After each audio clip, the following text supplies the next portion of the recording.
Yo, guys. It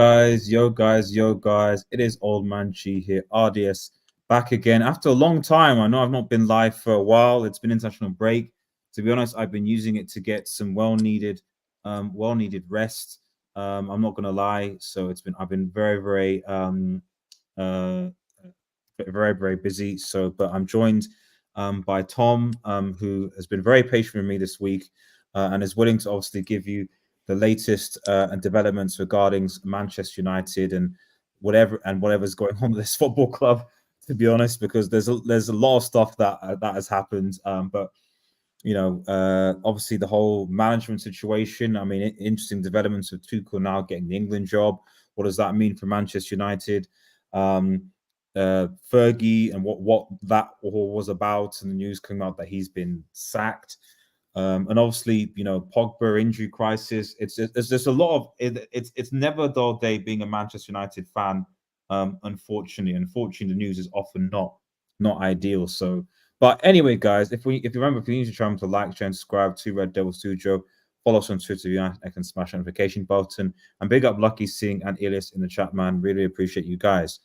So Tom, how you doing, buddy? Yeah, I'm not doing so bad, G, and yeah, we've had to reschedule and stuff and everything. But look, for people that don't know anyway, G's got a busy schedule. He works pretty much full time anyway. So trying to juggle YouTube at the same time as well. I'm sure that everybody can understand that in anyway, and the sort of schedule that we all have to try and keep and stuff. But no, we're putting on a show for you tonight. We'll go in depth in numerous topics around Manchester United, following on from the international break. But yeah, don't forget to like, share, and subscribe as always, people. And yeah, support the channel and follow G's journey. And yeah, we'll hopefully try and get into the next closest milestone. So yeah, subscribe as always, people. Awesome. Yeah, let's get to 5K, guys. Let's get to 5K. And thanks for that, Tom. So let's just basically get into it because obviously, there's been a lot of murmurings in when betting back on this entire break because of what happened against Villa, against Porto. A lot of calls, especially in the fan base, for Ten Hag to go to be sacked. And there were rumors that Ineos were talking with Thomas Tuchel. Or wanted to go back into them anyway, although my understanding, and maybe you can correct me, was that Tuchel actually rejected United in the summer. Now that obviously Tuchel has taken up the England job, is there, what is the status? I think the first question is, what is the status of Ten Hag? Is he basically in a situation where he's probably going to be United are going to back him and continue with Ten Hag till whenever, or are Ineos actively looking for other managers? And if they are, who are they looking at? Because realistically, there doesn't seem to be that many managers that actually are available right now off the cuff, unless we're talking about bringing Ollie back or something. But yeah, what are your thoughts? Or what have you heard? Yeah, with the Ten Hag sort of future situation, it was discussed at a meeting. There was two projected meetings during the international break, following on from the last fixture that they played, and it followed on that they had a meeting in Manchester. It would have been on the Monday. Joe Glazer flew in to represent the Glazer family. That was more around the regeneration project at Old Trafford. Gary Neville was welcomed as well as part of the task force team to develop it and actually show the blueprint to Manchester United executives based upon the actual plot of land that they're building on. Blueprint it. It's all mapped out. The detailing plans of it is expected to come out by the end of the year. So Manchester United fans will have a better understanding of what the build will look like, what it's going to incorporate, and all of the different logistics of it. And then the work for it is expected to start probably early summertime for next year, for 2025. That's the projections that they made throughout that day of the Monday. And then for what a lot of people saw it as the Tuesday meeting, which was the senior executives and board of directors meeting at Manchester United, that incorporated a lot of different focuses. It incorporated the financial quarter for that year, for the third quarter. Now we're into the last quarter of the going into the financial year, for the end of the year till Christmas. It also led based upon the results of the football club at the moment in time, both financially and on the pitch. But also we added it around the different factors, like they discussed again, the regenerational project and sort of costings of the whole deal. And within the meeting itself, the sporting projection was put forward around Erik Ten Hag's future, based upon the data that was provided through the analytics team at Manchester United. The data projections project that Manchester United won't finish in the top 8 if the form keeps going as it has been for this season, which is terrible if you factor in the facts of that. If they don't get into the Champions League this year, the Adidas money drops, but also Snapdragon will drop. They'll drop 20% of their sponsorship holding towards the football club. So there's massive amount left in this season for Manchester United, weighing down on it financially, and it'll of course impact them going forward in future transfers and progression. But with Ten Hag's future, it was put on the horizon. So Jim Ratcliffe, I think it's no secret that he's never publicly gave his backing to Erik Ten Hag and said that he's our guy that we want to emerge forward with and go forward with. He's never fully openly come out and backed him, even if you go back as far as the FA Cup final. There wasn't even a recommendation of Erik Ten Hag's name regarding his statement around winning the FA Cup final, which I think probably speaks volumes around his sort of idea and feeling with the manager. But also with the directors at the club, Dan Ashworth has always gone down the model of if something's not necessarily going well in a bit of a heat of a moment, don't make any rash decisions if you don't have something lined up after it, which I think's where probably we are now with Manchester United, where you are looking at the pool of market for managers and thinking, where is it going to come from? And that's probably where now Manchester United, the way that I understand it anyway with Ten Hag, is he's got arguably until the next international break to get a massive reaction and a result of fixtures going through. But if he doesn't get an upturn probably within the next 3 to 4 games, he will be gone.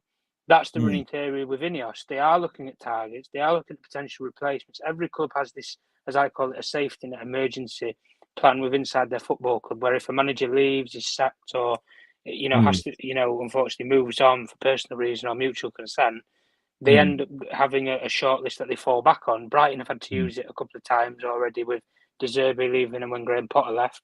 It's a full safety plan with managers. So then they just pick the manager that they best feel off of their list. The Manchester United are no different in that case. And look, we'll get into some names and stuff maybe in a little bit when we discuss this topic more further. But Erik Ten Hag's definitely under massive pressure from both the financial side of it, because Omar Barada looks at it from a financial point of view and says, we're not on track to do well financially if we don't make the Champions League this season, which then is going to cross over into the football termship with Dan Ashworth, where his philosophy of it is, if you're in a bit of a bad moment as a football club, we'll try and stick together and we'll support the manager best we can.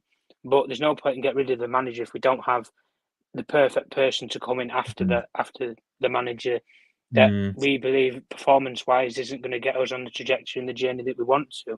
So effectively, they've put the case forward to Jim Ratcliffe and said, hold off for now. We will assess options. We will give Erik Ten Hag the next couple of upcoming fixtures to see if he can get a reaction and a form of results with the players. And if it doesn't, it'll be up for review in the next couple of games as to whether or not he will stay on further at Manchester United. But I think a lot of the theory within the football world, and particularly within the media, is that Erik Ten Hag won't last until the end of the season. That is the theory behind the scenes within the media industry, is that a lot of people don't think he will last till the end of the season. I mean, you look at United's next fixtures, you've got Brentford at home, Fenerbahce away, Jose, West Ham away, then they've got Leicester at home in the EFL round of 16, then Chelsea at home, and then Panathinaikos. That's a Panathinaikos game. So that's the next 6 games. And, realistically speaking, United need to, is it reasonable to say if Ten Hag doesn't at least win 5 out of 6 of those games, he's gone? Because Brentford at home, we should be winning that. Although that said, we needed a Scott McTominay brace to save us last time. Fenerbahce away, I dare this United team to lose to Jose Mourinho and Fred. West Ham haven't started nowhere near as good as they had under Moyes last season with how they performed, so they're vulnerable. Mm-hmm. Leicester City, obviously, new promoted team should try and do something as EFL. Really, the only game we're thinking that we could have problems is Chelsea. But you've got 4 out of your next 6 games are at home, with the only away games being West Ham and Fenerbahce. So, if Ten Hag for somehow, some way doesn't get the results, and obviously we're going to get to the injury crisis later because that might potentially play into things. Mm-hmm. Who really are Manchester United lining up? Because as you said, I don't even know who's available. And Elliot says this, I don't even care. I'm at this point in time. Tanner says it goes, I bet you my next 2 to 3 years will be gone. This will happen again. You'll see Pascal is the same position. And this is the thing. It's like, it doesn't mean you still stick with the guy, but there is an element to say, like, who, okay, do you sack him and give it to Ruud for the rest of the season and just see what happens? And because it's out, like, I mean, we people did that with Ollie, and Ragnick came in, and for a while Ragnick ball, I liked it, but the players decided to not care. They didn't do anything, and then the rest of the season was awful. So, and we're not that far. We're not that, because the thing is, it's not like we're halfway through the season. We're making a decision. We're even 15 games in. We're only, I think, 7 games into the season. Yeah. So the majority of the season is still to be played. There's still tons of games. Whatever you say about the Europa League, I would imagine that Manchester United, especially in this new league format, are probably not going to finish below, what is it? Is it 21st or something? I can't remember, the top 21 team, whatever it is, numbers go through. I would imagine about United, they're probably going to finish in the top 21, which means more Europa League games. So the point I'm trying to make is that there's a lot of games to play, lots to do, and I just don't know where we go, and I guess in terms of, is there appetite for Ineos to be like, right, okay, we're just gonna we'll sack Ten Hag and just give it to Ruud and then make a decision in the summer, for example? Or is there genuine appetite to find a replacement? Because as you rightly said, I don't know where the replacement comes from, because especially with Tuchel now going to the England job, I don't know of any managers really that are available now that can slot in. And unless you get Ollie back, but it's because he's available, so I don't know what other coaches that are available, on a caretaker basis, unless you give it to Ruud. But I don't know. There's a couple. I mean, the running theory of it all is when they've got to this period now, when they've only played 7 Premier League games, because we're basing it on where Manchester United want to be and progression wise.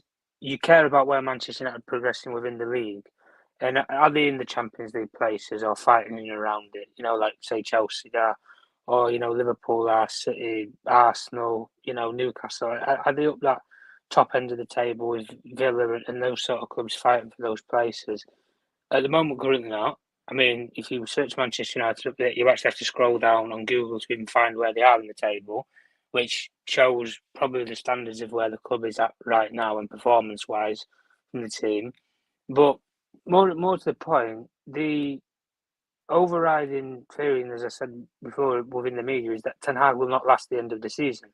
And the only thing that you can say with Ineos is, I don't believe, if you look at it from a financial point of view, if they fail to miss out on the Champions League, that I think if they look at that, and Omar Barada will put that point and case forward to say, we cannot afford to lose out because we'll lose X, Y, Z amount of sponsorship money and yada, yada, and so forth. And then when you add that to the balance sheet at the end of the turnover for the year, Manchester United will probably make another loss again. They won't make a profit as a football club and as a business. That's not good for that's not good for the football side of the club, but also financially when Manchester United has still got £1 billion black hole debt. So there's a lot of inner workings of it, and when you look at it from the financial side of things, they have to try and make a push for the Champions League. And unless they're going to have a lot of faith in Ruud van Nistelrooy, who I think people may or may not be aware, he's not had years and years experience as a manager. He's only barely coached 50 games at PSV. Yeah, he won a Dutch Cup, but Ten Hag won Dutch league titles. And you see the position that Manchester United are in right now. Van Nistelrooy has done not even a quarter of, or achieved not even a quarter of what Ten Hag's achieved in Indeed. PSV in Holland. So if we base it on the facts of what each of them have done, Ruud van Nistelrooy is really going to last till the end of the season and get United challenging back at the top four level. It's a long shot, and that's why I think if Ineos are deciding to pull the trigger on Ten Hag, probably maybe even closer to Christmas if it continues the rut and they don't get further up the league table, I would personally expect that they are going to go out there and they'll appoint somebody straight away and direct. Ineos' philosophy that they've always said from the get-go is we want the best in class. They've put everybody the best in class in the football structure, so it's only fitting that and right that they'll put a manager or a coach with that same tagging title and philosophy. The only difference that I'm going to say is the sort of coaches that were touted in the summer that they spoke to weren't necessarily coaches who had achieved a lot or won a lot within the game. They were relatively new or developed. They hadn't even coached probably for over 10 years in football terms wise, or had the pro licenses. So, even some of the names that they spoke to in the summer, they did speak to Tuchel. They had a meeting in Monaco. They flew him and his agent out on a private jet to Monaco and they discussed it. And the fact of that, when they got with Tuchel, and they got to finances.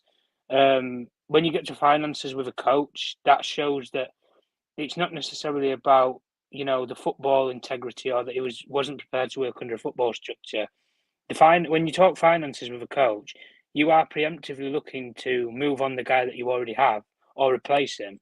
You don't go to those lengths and what I said, fly people out on private jets and take your time out for people if you're not serious to do things. And look, Tuchel's moved on. He's gone to be head coach at England at the FA. So Manchester United have to look at it now with the market of coaches. There's a couple of coaches that were on the list in the summer that United had looked to. Two of which they'd spoken to. The other one they didn't make direct contact with. They spoke to Thomas Frank at Brentford regarding moving. At the time, Frank was more committed to Brentford. He wanted to have another season there. And Manchester United didn't make any rash decision on Ten Hag because of the performance-led review. But he was high on their list of agenda and targets.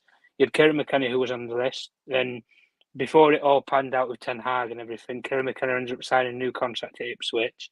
So, if you want to get him out of Ipswich, it's going to cost you a pretty penny. If you want to go down that road as well. And the other one that was mentioned within the summer that was sounded out, and he did actually want to move. He'd spoken to numerous clubs in and around Europe about moving. He spoke to Bayern Munich, West Ham, and Liverpool, and that was Ruben Amorim at Sporting. And when you base it upon those three that I've just said there, they're not track winners. They're not serial winners. Tuchel, you could argue, does have that bit of calibre to him, but he's no longer available now. So when you're looking at the pool of managers that I've just said, if they do fall back to what they was looking at in the summer, with those sort of coaches, and De Zerbi was another one, but again, he's only just recently moved to Marseille, so you're not really going to be able to get him out of there unless you're going to pay over the odds, and I don't think Marseille personally let him leave, not even this early into his tenureship anyway. So when you look at the options right now, again, it's dry. There's a dry option in market. You're going to have to pay to get somebody out of a job now because Tuchel's the only high-profile one that was out of work that you could have got. So, there's a lot of work to be done if Ineos are going to move on from Erik Ten Hag, but I just don't think they're going to look at it and think that we're going to waste a season. And the way in marking that I think Ineos will work with Manchester United is that I just think that they're going to go forward and just appoint somebody straight away and direct. But as soon as they move on from Erik Ten Hag, I think the way that this new football structure has been put in place and the way that, if we take, for example, the summer transfer window with how progressive they were with transfers and fast moving with the news and actually getting players in the door, I think it'll probably be the same scenario with a manager. But for all these people that say, why they haven't done it already with Ten Hag and sacked, managers, are they afraid to make big calls and big decisions? They've owned Nice for barely 7 or 8 years. They've been through 6 coaches in 7 or 8 years at Nice. They know how to sack people. They're ruthless as an organisation, as a football club. So sacking coaches is the norm for these people to get success and try and push their football club forward. So they've done it before. They've got the track record to do it. But again, the only thing that I think a lot of people throw back at this football structure is Barada never sacked a manager at City. He never sacked anybody at City. He wasn't in that CEO role. He was a part of a four-man structure there. Dan Ashworth is a sporting director at Brighton. He never sacked a manager. The CEO makes the final call on a manager. They just make a recommendation. He never sacked anybody at Brighton, at the FA. He just made recommendations. That's it. Dave Roseford's never worked in football before, so he wouldn't know how to sack somebody. The only, so from a common sense, in terms of like, if it makes the right decision, football sense, to get rid of Erik Ten Hag, you don't have anybody credible within the football club that's actually sacked the manager. That, and the sort of progression plan afterwards. And at the end of the day, the proof will be in the pudding with Ineos if they get it right in the longer term. But I don't believe anyway, unless Erik Ten Hag has a massive surge around and moves this football club forward with a progressive style and gets some proper results week in, week out, and fills the fan base with confidence in him, that it's going to change. I do just think that it's going to probably continue on, and he'll limp until he's almost pushed. But I think Ten Hag knew in the summer anyway, with how the situation happened, where they spoke to all these different coaches and they flew Tuchel out. He'd already known about all these details before they even went to see him in Ibiza. So when you have all that context to it as well, the first chance of when it starts going wrong, where it has now this season, there's going to be that alarm call where, well, they won't get rid of me in the summer anyway. But listen, Ten Hag's going to be in for a decent cash exchange if he is to be relieved of his duties. But I guess the question that I could probably put to the chat is, is Rude till the end of the season acceptable and write off another season, given that you have so much financial pressure on this club if they don't make the Champions League, but also football pressure because you're not going to be in the top competitions next season, maybe not even in Europe at all, as the data's showing right now? Or do they just go out there and make a big call and a big decision and appoint somebody straight away? That's probably the theory of that, where you've got to look at it. I'll put up a ruse till the end of the season, yay or nay.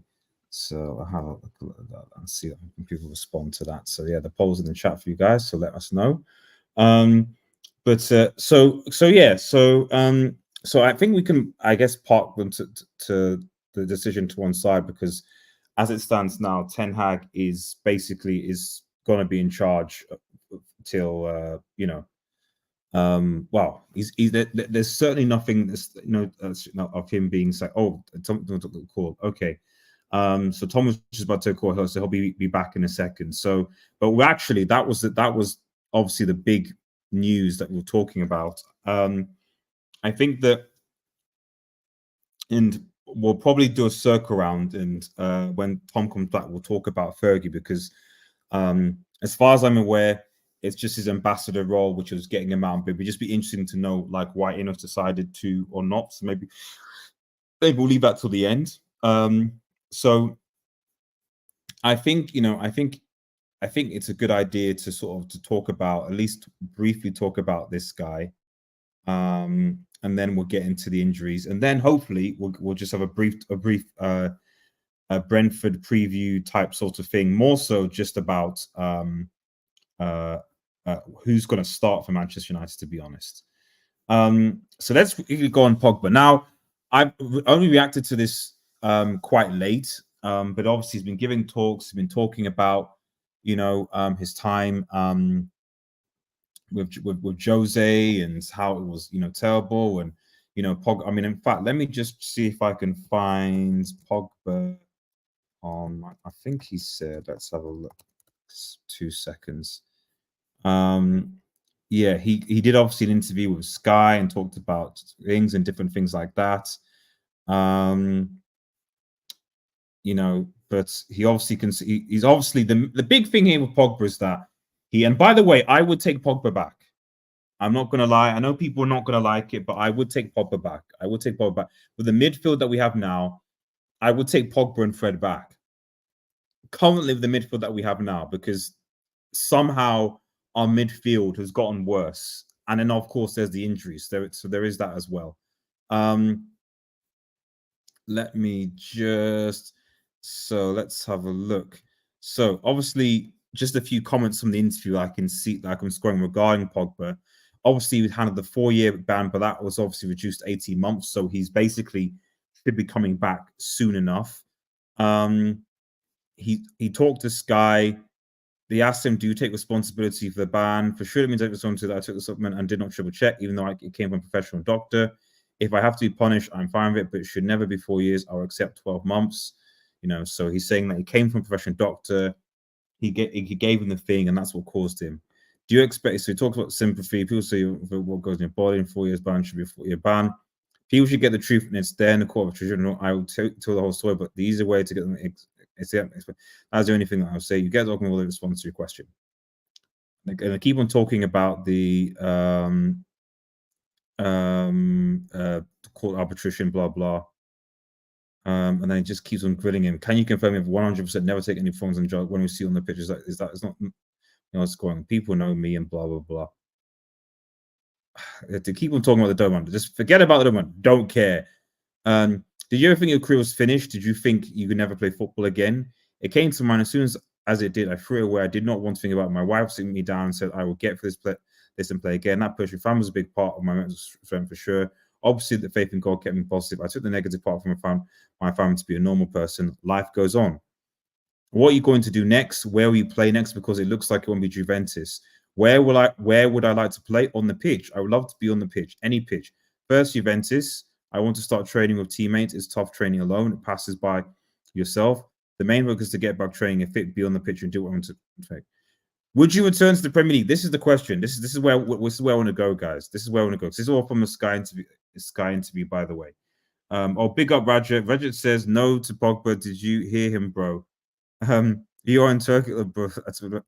I don't know what what did he tell Rajat? What did he say? I'm looking. This is the Sky interview I've got. He said, "Would you return to the Premier League? First of all, I'm at Juventus under contract. I will see what they are thinking in the vision. My vision is to show I'm a footballer. A new Pogba with the same vision. I'm still ready." And then he says, "How long will it take you to return to full fitness?" Yeah, it's probably going to take some time, gaps, etc. What level could you play at? Are you going to go to? Jeez, man, these questions are brutal, man. They're saying like, what level could you play at? Are you going to Saudi Arabia or the United States? What do you mean level? Could you play for Tottenham Premier League? Could you play for Manchester United?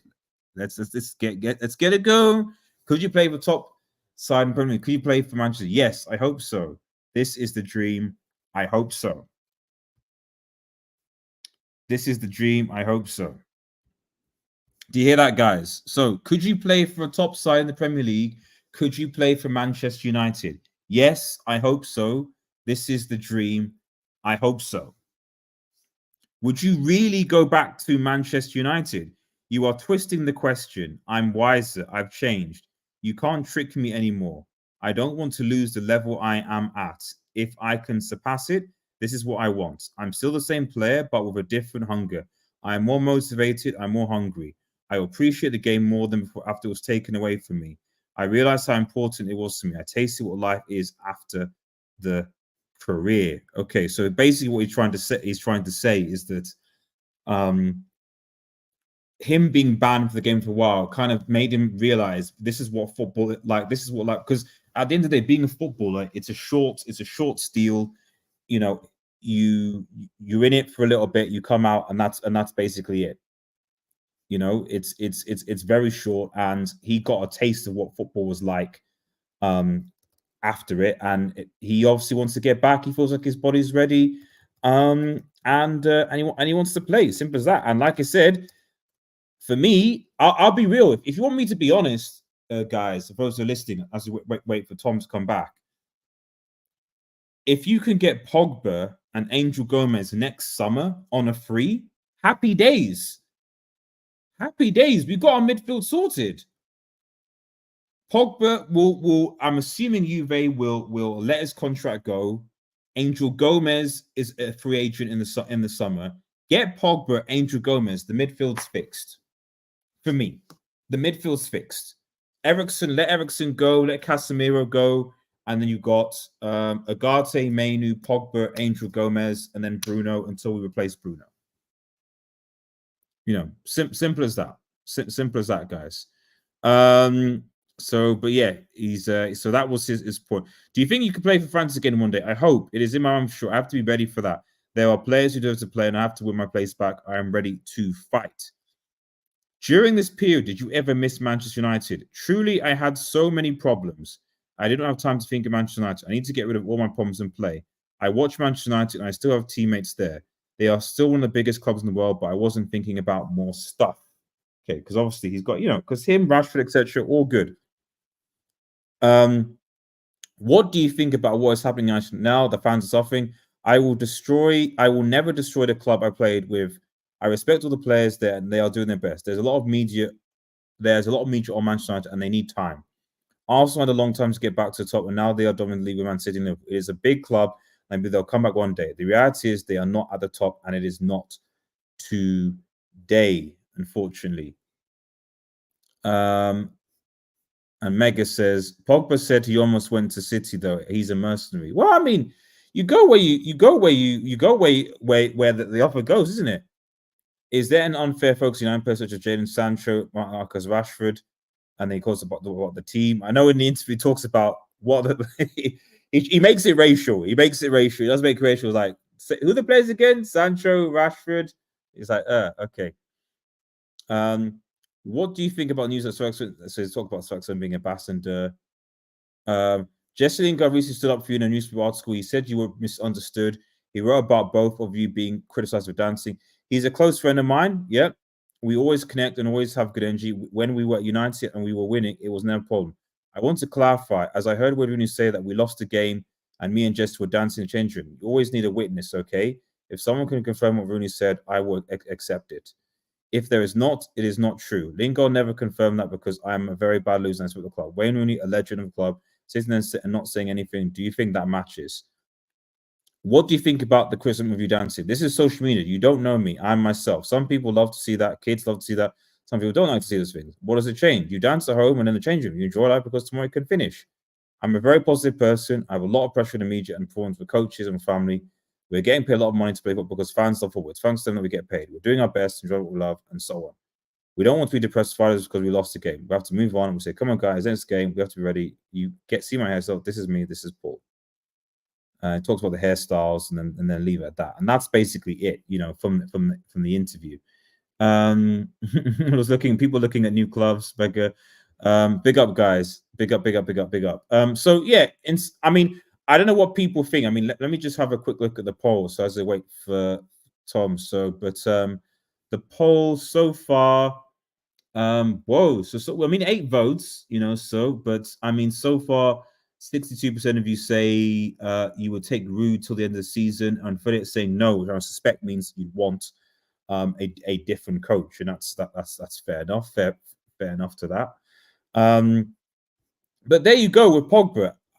For me, like I said, it's yes, Pogba was the mercy. Yes, he had issues, but when I look at Manchester United midfield right now, somehow our midfield has gotten much, much worse.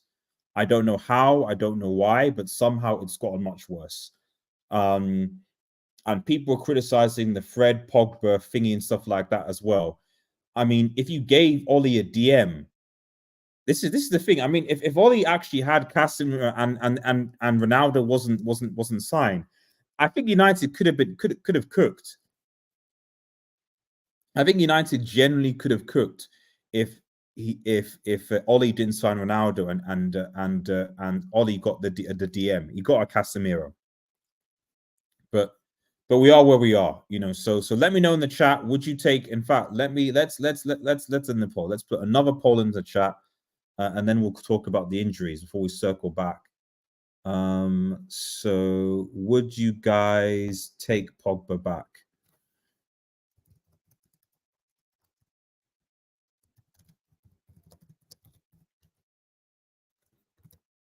Let's do that. Okay, so that's in the chat just now. Would you guys take Pogba back? And let me know. Right, let's just forward on to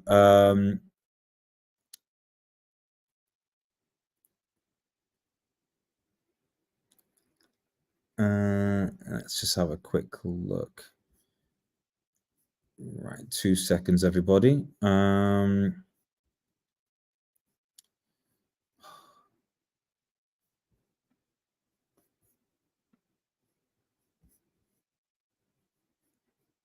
Just pause this.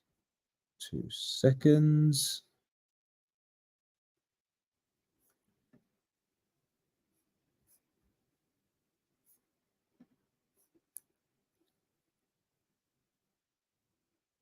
So United have once again, let's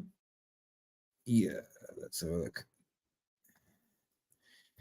United are once again in an injury crisis, and it's affecting arguably the most important areas of the field. And I don't know, and obviously it will affect Manchester United going forward. But I don't know what we do here as Manchester United fans. I generally don't know where we go.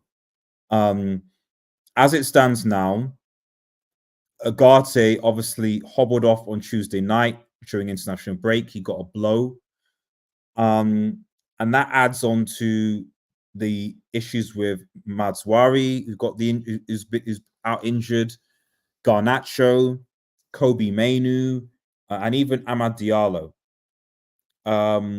All have injury problems. All probably may not be. I mean, I'm hearing some bit more positive news for Matswari, but it's probable that most of these players are not going to start. And two of those players are basically our midfielders, which leaves us incredibly vulnerable. Two of those players are our youngest attackers, in Amad and Garnacho. And one of them is our only fit fullback. And I said several times when people were like, oh, we'll sell Wan-Bissaka, sell blah, blah, blah. I was like, guys, if we sell Wan-Bissaka, we need to sign another fullback. I don't know where people thought that we could go into the season assuming that Luke Shaw and Malacia were going to be ready. I never believed that in the season. I don't know why the board did. I didn't know what fans did. In my mind, as soon as we started the season, it's like we only have two fit fullbacks. Luke Shaw got injured. No surprises there. And you're now relying on two fullbacks. It just doesn't work. It just doesn't work. It doesn't work. Anyway, let me pause this. But actually, no. Let me bring Tom into this as well, and see what Tom thinks before we double back down to Fergie. Big up Beta Games. Big up Beta Games. Large about the big up. Guys, those are watching, make sure you go and subscribe to Beta's channel, man. Man City fan, brother, love the guy, so posting all good City content. Need to get him on the channel soon as well, actually. So if I was doing more collabs, I would. So, but we do need to do some sort of a collab thing sometime. So hope you're doing well, buddy. Yeah. So, I mean, Tom, United have another injury crisis again. I've got no idea who's going to start on the weekend. I would imagine the midfield is going to be something of Casemiro, Eriksen, and Bruno, because those are the only midfielders we will have available. The defense is going to be very interesting, because if Matswari's out, Maguire possibly might be out. So you're going to have what? De Ligt. I don't know. Is Martinez injured? Martinez, I think, is still here. So De Ligt, Martinez, and you're probably going to have to bring in Evans and Lindelof somehow. Dallo. I mean, Tom, what's going on? Like, will this factor in to Ten Hag's plans, or what's going to happen?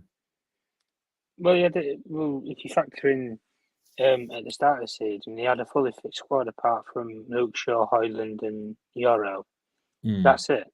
Euro was an 18-year-old kid. He's not, and the running theory with how United executives were portraying it is that he was going to be brought into games. He wasn't just going to be thrown in at the deep end unless they had nobody, like they had an injury crisis last year. He was going to be staggered in and progress within the squad and then within the team, and to start games later on in the season. But they couldn't foresee what was going to happen on the tour.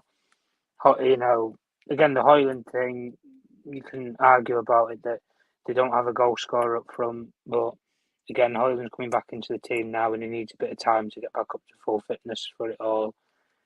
Even when you factor in now with the injuries to Kobe and with what you've already said about Mazraoui and Shaw's always out. You don't have any designated left backs at the moment in time. You've literally got one fullback out of your front four of fullbacks. That's it. That's terrible. It honestly is shocking. It's terrible. And will it factor into the decision making around Erik Ten Hag? Probably not now, because they factored that in last time round and he wasn't getting results. One of the players that he's brought in Mazraoui, for all that it seems anyway, the surgery was a precautionary one, and it's not over a long existing occurring illness or problem. It has only just been brought up recently, but reportedly so, Manchester United knew about this when they signed him and knew about this problem. So you can factor that into the decision making as well. It was the player that Ten Hag wanted. He worked with Mazraoui before he brought him to Manchester United, so he knew what he was buying, and he knew about and Manchester United knew about the problems that they were going to inherit with the player longer term, if he would need surgery or not. So again, at the end of the day, we have to look at it and assess things and say, well, they factored in the injuries last season into results and performance. At the start of this season, barring having Højlund, Euro and Luke Shaw, he had everybody, and this is where it's got him right now. To 7 games in, 14th in the league, nowhere near it in Europe competitions at all. The only thing that's had a decent spelling was that one game against Barnsley. That's it, 7-0. But again, you can call it a fluke. You can call it, Barnsley played into Man United's hands with the way that they tried to play. Again, it's one of those scenarios where you have to look at it and maybe brush the result down for what it was. Again, but you can only play what's in front of you. At the end of the day, Manchester United have spent a lot of money. They've a lot of time gone into this project over 3 years. Whether the Ineos group are in charge then or not, you can't just abandon something that you've inherited. You either continue it on or you start your own planning project. And they've decided to continue on with him from the summer because they didn't think they could find anybody better out there. And again, the injuries. What can we say about Manchester United? Like it's shambolic how they can have so many injuries, and it's not like that they've had clubs have injuries in the season, absolutely, but it's only like you pick like one or two players out of it, and they're effective for maybe like 6 weeks, and that's it. Manchester United, it's like you're picking 4 or 5, you pick like half the team out, and when you factor in that they want to try and progress and win things consistently. You ain't going to win league titles if you don't have a consistent starting 11. Starting, I would probably say, 30 plus games together in a league season. You might be able to miss out 8 for missing, the odd player here or there, but you need at least a squad for 30 games consistently. And Man United don't even have that for 10 games, and they're already blowing, and players are already being blown out. So it's shocking. Well, thank you for the information, Lucky. Just in the chats, Amadou Rasmussen, Massimo Coring. Well, I hope you're right, buddy. I hope you're right, buddy. I hope you're right. If this is true, I hope you're right. So because but the thing is that even if that's the case, it's still a situation where you're bringing back, because when I hear, oh, they're going to have a late fitness to be back, I hear that these players being rushed back because we have no choice. That's what I hear. So I don't hear these players are fit. I hear these players are carrying a knock, but because we're desperate, we need to bring them back into the squad. That's what I hear, and that obviously is a problem. And because the reality is that we sold players, we let players go in the summer, but they were part of a squad. They were part of numbers. We let Sancho go, and we bought Xerxes, but it was just a body for a body. It didn't build the squad. We let Wan-Bissaka go, and we brought in Matsuri. So, we needed depth, in my personal opinion. So, but it is what it is. So, and like I said, we might have a discussion about who's starting on the weekend. So, but I mean, so there is an argument to be made about the fact that is it also that it's a training regime, because it's always interesting how you see, like, a good example, for example, is Dembele. Dembele, injured all the time at Barcelona, injured, so many injuries, goes to PSG, and I don't think he's barely been injured. So there is, I know Sancho's not been there for a while. Obviously, he's sort of fine, but there is something to be said about how, I don't know whether it's the food, whether it's the training regime, etc. But certain players seem to move to different teams or leagues or whatever, and the injuries just don't seem to happen. It could be the Premier League. I don't know. I don't know. We'll see what happens. The old midfielder you're being about. Okay, so I mean, to be fair, McTominay, I have I did say at the beginning of the season, if you sell McTominay, I don't know who's going to score goals in this team, because Xerxes is not a goal scorer, and we sold the player that scored a third of United's goals last season and replaced him with a player who doesn't score that many goals, who didn't score many goals, and it's currently right now been proven right. Let's circle back just quickly, finally, because obviously you're away, Tom, just regarding the whole Fergie situation. So can you just give the everyone a chat just to kind of what actually kind of happened? So because there's a lot of Fergie this. What was the circumstance behind the Fergie situation? So it comes as the Ineos sort of cost-cutting program within Manchester United, as it's well aware.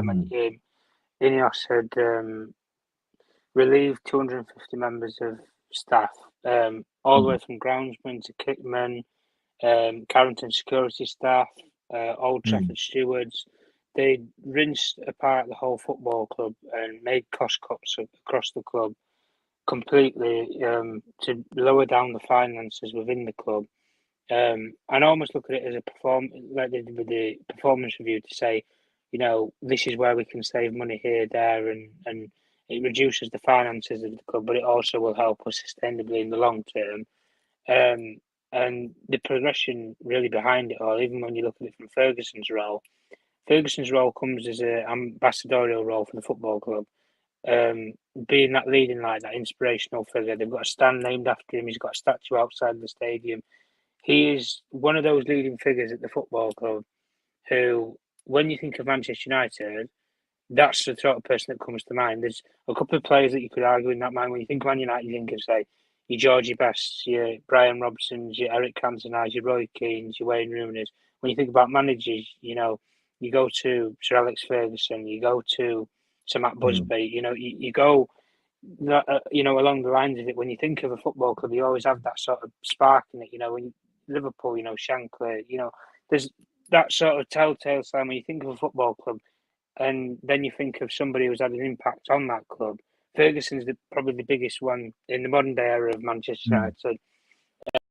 Certainly for the last, for the whole probably tenure that he was here for over 2 decades, he had massive impact and inspiration over the football club from everything: the coaching, the directorship, recruitment. He was the man who glued the whole football club together, and that's why it worked in that era of football. But I don't know how he'd fare in today's era of football, where sporting directors can overrule coaches and managers, and I don't know. I'm sure Fergie would probably evolve to it, but he's a guy that I think wants complete authority and control over a football club, and for what he's won and what he's done, you have to give him the respect and probably his credit to give him that at the end of the day. But what Ineos have done is they've cut Sir Alex Ferguson's ambassadorial contract at the football club, so he's no longer a leading face of the football club. Again, the contentment of it comes is that Sir Alex Ferguson was paid a multi-million-pound contract to be the leading ambassador for Manchester United. So effectively, they don't have to pay Sir Alex Ferguson the amount of money that he has done to be an ambassador for the football club's future. Ineos look at that as a progression to think, well, when he has been an ambassador for the football club for 11 years, we're paying him multi-million pounds. So if you factor in that, maybe you're paying him, let's say, 5 million over 10 years, over a 10-year period nearly. There's 50 million pounds that you paid out to the guy. Yeah. Over 10 years. And you can say it for what it is. He's been an ambassador of the football club.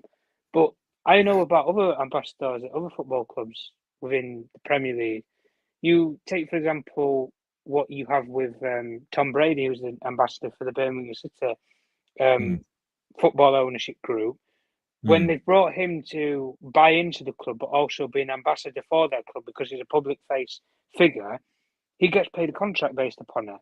So he gets paid appearance fees, he gets paid contractual agreements if he's a part of the sponsorship of the football club, or certain deals with working with brands, say with Adidas or whatever. So effectively, Ferguson's contract with Manchester United has been cancelled and terminated off the books. They still look at Sir Alex Ferguson as a leading light for the future of the football club. So if he wants to come to Carrington, he's more than welcome to roll in at Carrington. If he wants to go to attend games, it's free passage, free games, director's box, everything, the works. He's still got all his liberties before. He's just not getting paid a contract for it. That's pretty much it. So he's having the red carpet rolled out for him, but they're just not going to pay him a contract anymore. And that's all that people need to see into it. But, you know, it takes a bit, and you can look at Ineos and you can say that's a bit of a bold decision to make, given, you know, it might disgruntle some part of the Manchester United fan base. But then again, you look at Ferguson and you think, well, he's an ambassador. Ambassadors, as far as I know in football, don't get paid multi-million pound contracts. They get paid maybe an appearance fee for a sponsorship deal or something. That's about it. So you can look at it by two ways of it all. But I think another telling tale point around it all is people associate this Ferguson contract with, it's almost like a gag contract. It's you know, it's almost like a contract where they pay him multi-million so that he doesn't talk about anything to do with the inner runnings of the club, because he doesn't have contractual ties to the club. If he wants to go off and do a documentary about his, you know, and do like an autobiography documentary on his old tenureship at Manchester United, he can say whatever he wants. He doesn't have to be restricted about what he can or can't say. So if he wants to say, like when he was here as manager, he defended the Glazer family as ownership in the football club. You know, he said there was good owners. He said that he had a communication line with them. They invested in him. The inner runnings of the club let him and Sir Dave Gill run the football club how they wanted to in their own image. If he wants to come out and now say, you know, a completely different story than what was said years ago when he had a contract with United, he can do. And that's almost where that sort of gag money and that hush money with Sir Alex Ferguson is gone. He doesn't have any contractual ties. So if he wants to say something, he can say something. But it's under his discretion if he wants to do so or not. And it might, you know, alienate Sir Jim Ratcliffe and Ineos if they still want to invite him to the stadium and have his own liberties and duties to the football club. But, you know, long and in the mind of it all, he is an 80-plus-year-old man. You know, he's wanting to probably sit down and not have all these contractual commitments that he's got to meet and stuff. At the end of the day, he's made money as a manager, and he's made money afterwards as an ambassador. Yeah, you can look at it from either way. He's been on the meal ticket for 30, you know, nearly 3 decades at United. He's on payroll. So there comes a time where you have to cut the ties. Yeah, really. I don't think Sir Alex Ferguson is going to be has any what's the word is going to be in some sort of poverty after he's got this after this situation. Absolutely not, you know. So like so from a business decision, I think it makes a complete and total sense, you know. So and that makes sense. So I think I understand that, and I think that you know, to be honest, I'll be honest. I think most of the time I saw people reacting, I think it was mostly rival fans and rival commentators saying it was disrespectful, as opposed to United fans themselves who were like, no, of course it doesn't change. As Pogba said, it doesn't change what Sir Alex Ferguson did. It's just he's not getting paid. Like, you know, that's it. You know, no one is going around saying Sir Alex Ferguson is not the greatest Manchester United manager ever, or a really good manager, full stop. One of the best managers, you know, in football. It's just that he's not getting paid by the club anymore, you know. So it is what it is. So yeah, thanks for that clarification, Tom. Let me just quickly circle back to begin to round up. Guys, if you have any questions for myself and Tom, put them in the chat as we begin to just round up the show. Just to circle back to the injury thing. So big up Lucky Singh in the chat, because he is right. So I have just looked quickly at Fabrizio Romano's kind of updates, and probably should have referenced that. That's my fault. But he does say in, I think, and some of his Twitter posts, that Luke Shaw and Mason Mount are making steady progress in their rehabilitation from injuries. So that means that for me, Luke Shaw and Mason Mount aren't going to be back until maybe West Ham at the earliest. Mainu and Maguire are out, so they're gone for at least 4 weeks. So they're gone. And like I said, it makes the defense interesting because you're probably going to have to rely on Martinez and De Ligt. They should be our starters, but Martinez has not been great, to be honest. But Martinez and Maguire and De Ligt presumably will be the ones that will come in. Obviously, you now have to get Johnny Evans, and then you now have to play. You've got Dalot. Are you now playing Lindelof at left back or Evans or something? It's a tricky one. It's a very, very tricky one. Were there any other injuries news? I think those were a bit on Donny van der Beek or whatever. So, but yeah. So that's just sort of circling back to the injuries, just for clarification there. The question is, would you take Fergie back as an ambassador? Well, I mean, I think that I think certainly sorry, give me 1 second. Let Tom, while I just charge my laptop. Yeah, answer the question. Would you take Fergie back as a manager of Manchester United? If we're basing it off of right now, I probably would say no. At the end of the day, the guy who's given his service to Manchester United, he's won league titles, he's created his own legacy and his own history, guys. He's built what he's built right now for himself as his own legacy and history.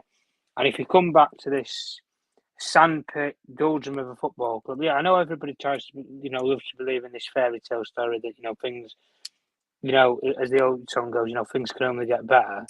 If you bring Fergie back and it doesn't go the way that everybody's wanting, how's everybody going to start saying, "Oh, well, let's just turf Alex Ferguson out there"? He's too old. He's too outdated of the game. He's not, he's not the wise man that he once was. Indeed. At the end of the day, he chose to retire on the watch that he did. If he wanted to continue coaching, he would have done. He didn't. And at the end of the day, there's been, as far as I know, 2 roles that he was offered previously post when he retired as Manchester United manager. He retired from coaching. He got offered a similar role to what Wenger got offered within FIFA, and he also got offered a role within the Scottish Football Federation. So he never acted upon the job opportunities that he got. I think the Scottish Federation wanted him to be head of global scouting and for the youth level of Scottish football and try and build a team that could go to European Championships and go to the World Cup. Which obviously 10 years ago onwards from now, Scotland have gone to major tournaments and they've done decently well. They've got to a certain level and stuff, which is the progression of what they wanted 10 years ago when they wanted Fergie to join on board. So they've ended up doing it without him.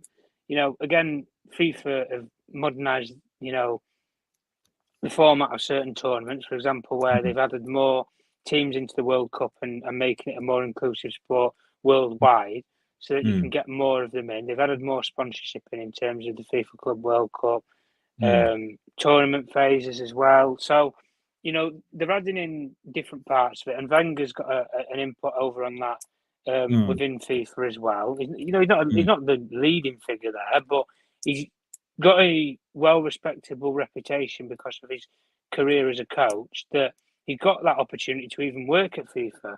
It's a dream for some people to have that opportunity to even do that. So Ferguson's getting offered all these contracts, and these are not like shrewd offers, guys. These are multi-million-pound offers, the exact same as what he's had at Manchester United.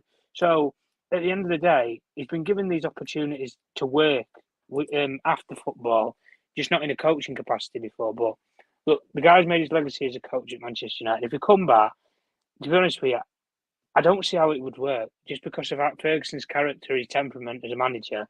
I think he'd work well with a couple of these players because I think he'd inspire a lot of them. But the old tale that's coming out from a lot of ex-Manchester United players is Ferguson was the man manager. It was his coaches who did everything else, the playing style, the work rate of players, the tactics. He was just the guy who put his arm around players in a difficult moment, or he inspired people. And he knew when he needed to take a player off in a game. He knew when things needed to change and he needed to refresh the squad. exile players out of there and get new blood in. He was the guy who he knew when something needed to change to keep the longevity going on. His coaches did everything else for him. He led the recruitment. He pulled up in car parks in Nottingham to deal with Brian Clough over players. So those stories don't happen anymore now. It's all football agents, social media. I don't necessarily think Ferguson's going to fit into a football structure. Not in the Monday era anyway, where you have head of recruitment, you have a director of football, sporting director ahead of you. All he had Sir David Gillen, above him in a CEO, sporting director capacity. That was it. Now you've got about 5, 6. You've got a team of like 50 people above you who do everything else for you, and you just coach. I don't see how Ferguson would fit in that sort of tenureship of it. But I think the era of football that he was in was probably why he was so successful of what he was in now, in comparison to what some coaches are struggling now. But I always say this in football anyway: man management can only get you so far, and the proof of that you can see with Ole Gunnar Solskjaer. Man management, brilliant. In-game management, when you need to change something, struggle because he's not a coach, and the coaches that he had around him were learning. McKenna, Carrick, learning. Phelan was never a man. When he tried to be a manager himself, he blew Hull down the league and put them in the Championship. So he didn't have the greatest team around him.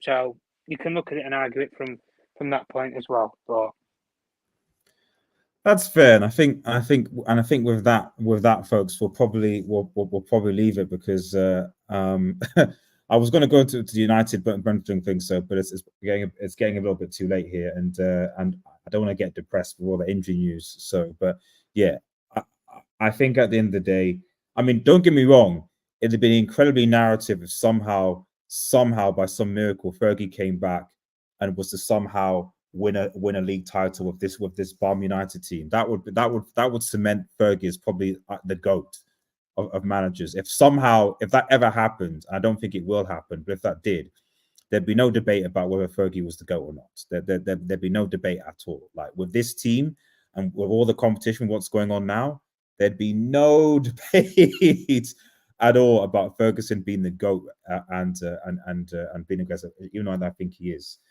Big up Jarvis, so make sure you'll go and follow him on Twitter and also subscribe to the channel. Evans has been our best centre back so far. True, the big gap is gone, and we're not conceding 20+ shots a game. We've kept 4 clean sheets already. Our main problem is scoring goals. Can it be sorted out? And the answer to that is you're right. There is a case for Evans actually even starting over, say, with De Ligt, over, say, Martinez. Do you put Martinez at left back? I don't know. As for the scoring goals, I'll be honest, I don't think so. I don't know how. The biggest issue comes from the lack of creativity from our midfield. Bruno was your number 10. Is he really a creative number 10? It's not as to the Ødegaard level. You're going to have Eriksen and Casemiro, but even your attackers. Well, now that Ahmad is back, Garnacho, they might be back, but they're struggling and stuff. I said we had the goal issue last season, despite the fact that people were talking about Onana and the conceding shots and whatever. It was still a problem last season. A third of our goals were scored by McTominay, who's now no longer at the club, and we replaced him with Xerxes, who isn't known as a goal scorer. Xerxes is number 10. He can score goals and he has opportunities, but a lot of people criticize the guy. But I know him. I watched him, in the Serie A. He's not a goal scorer. He's a number 10. He creates. He's a player who you would pick to be like, right, okay, if Rashford or Sancho or Højlund or whatever is injured, or even Bruno, he's a utility player that we can play in different positions to do stuff. But he's not a player that I would say I'm relying on him to be the best winger, the best creator, and the best striker. At least not right now, anyway. So that's the thing. And then Ten Hag is like to start Toby at left back against Brentford due to his ability to invert into midfield attack. We've seen him before. I hope so, because he did mention about talking to Johnny Evans, and from what I've seen of Ten Hag, he doesn't tend to sort of throw youth into the big mix. From what I've seen, he might. I would start Toby. You might as well start Toby at left back. I think I just don't see the point in us And the thing is, as well, is that what I don't want to happen is if he was to put Evans or Lindelof, whoever it is, a makeshift at that position, if that player gets injured playing the wrong position, that further adds to the injury crisis, you know. So yeah, pick some youth. You know, we have to now. You know, we've gone into this other season and there's not been an academy player that's really broke through yet. And Collier maybe has got to be the guy. Collier was previously selected in his role against Barnsley, and given Ten Hag's tactical approach and pass, it seems certainly he'll be chosen again. I hope so. I hope so. But we'll see what happens.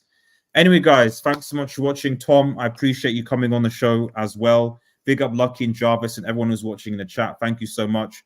Remember, if you're on Instagram, to like, share, and subscribe to Red Devil Studio. Follow us on Twitter at WeAnatic and smash that notification button. Have a nice day, everyone, and cheers. Peace, peace, peace. Peace.